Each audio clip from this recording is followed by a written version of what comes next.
Erin was in trouble. She had no money, no job, no husband, and 3 young children. Life is difficult when you are a single mother. But Erin loved her young family, and she wanted to make their lives happy and comfortable. Day after day, she read the local newspapers and called for jobs. But every phone call and every interview was unsuccessful. It was time to try something new. Erin visited her lawyer, Ed Mastery. "I'm smart, I'm hardworking, and I'll do anything," she told him. "Please give me a job." It was a strange way to find a job, but Erin did what she had to do. She wanted to be a good person and a good mother. Erin was not like the other office workers.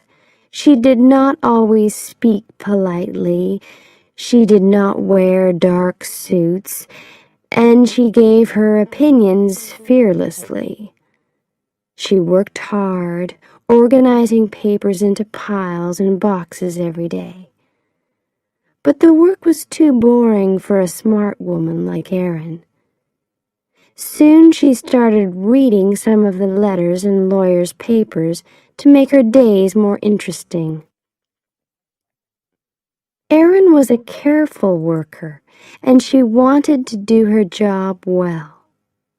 One day she found some people's health papers in the same box as their house papers. This was unusual. "Why are these together?" she thought. "Maybe there's a mistake." She started looking at the big box of papers, 1 page at a time. It seemed that a large electricity company, Pacific Gas and Electric Company, PG&E, wanted to buy hundreds of houses in the small town of Hinckley, close to their electricity station. But why?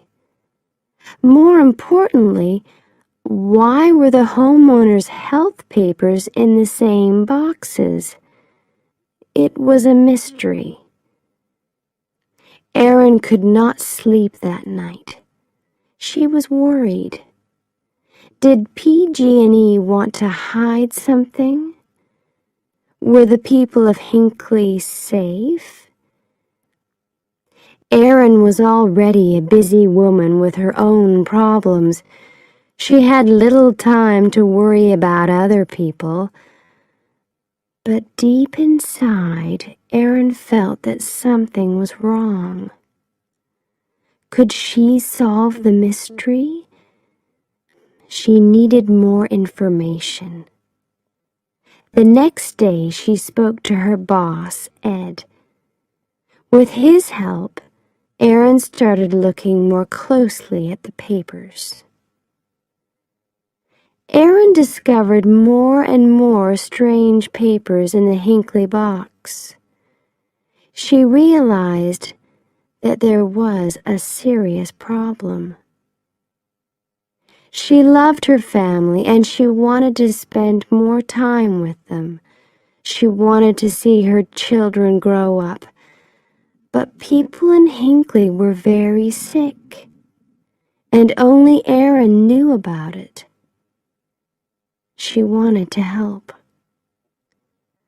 So she bravely decided to solve the Hinckley mystery alone. Erin visited people in Hinckley and spoke to them about PG&E, their houses, and their health. She wanted to find the true story. Erin was not a lawyer. She was friendly and interesting, and the people of Hinckley liked talking to her. They told her that PG&E was a good company. It made their water safe, It paid for their hospital tests, and it offered good jobs. But Erin was not so sure. Erin always got what she wanted. Now she needed help and information. She was working alone, but this did not stop her. She called and visited scientists, doctors, and lawyers. She talked to anyone who could help her, and every day she worked hard. At last, she got the piece of information that she really needed. PG&E was poisoning the water near Hinckley. PG&E is one of the biggest companies in the U.S., and people liked and trusted it. But Erin realized that the company told lies. The water was safe, they said, but they were poisoning it. Erin was not important, famous, or rich. She was not even a lawyer. But she decided to fight against PG&E for the people of Hinckley. She knew that she had to help in every possible way.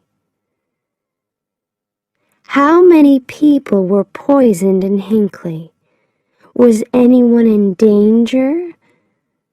Erin returned to the town to find out. People knew Erin now. They trusted her and they talked honestly about their health problems. Hundreds of people in Hinckley had terrible illnesses, and some were dying. As Erin listened to the great problems and worries in these people's lives, she became very angry. PG&E knew that it was killing people. It was expensive to clean the water from its electricity station, so the dirty water ran into Hinckley's river and drinking water. Now the company wanted to buy the houses and keep the secret. It was not worried about the people who became sick. It was worried about possible payments to those people. Money was a big problem for Ed Massery, too, at this time. Erin's work was important. He knew that. But lawyers only get paid when they win. It was almost impossible for a small local law office to win against PG&E. Ed was afraid. But he was a brave man, too. He trusted Erin, and Erin's courage and hard work carried them through the most difficult times. From start to finish, Erin's work for the people of Hinckley took more than 5 years. During that long and difficult time, Erin and Ed made a great team. As Erin talked to different Hinckley people, her name and face became famous in the town. She had to be careful, though. She did not want PG&E to know about her work. As more people told their stories, Erin got the necessary information. She worked longer and longer hours. She still had a family to look after, too. Her body and mind were tired, but she knew that quick action was important. Finally, it was time to fight PG&E. Erin and Ed sent 634 notices for lawsuits from their small office to the large, expensive offices of PG&E. It was brave, But was it crazy? PG&E was a dangerous enemy. Was this the end for Ed's company? When PG&E received the notices for the lawsuits, its lawyers immediately realized the danger. The sick people of Hinckley wanted a lot of money from the company. More lawyers were brought in on both sides. The lawsuits were too big for Aaron and Ed alone. But Aaron continued to work on them. The Hinckley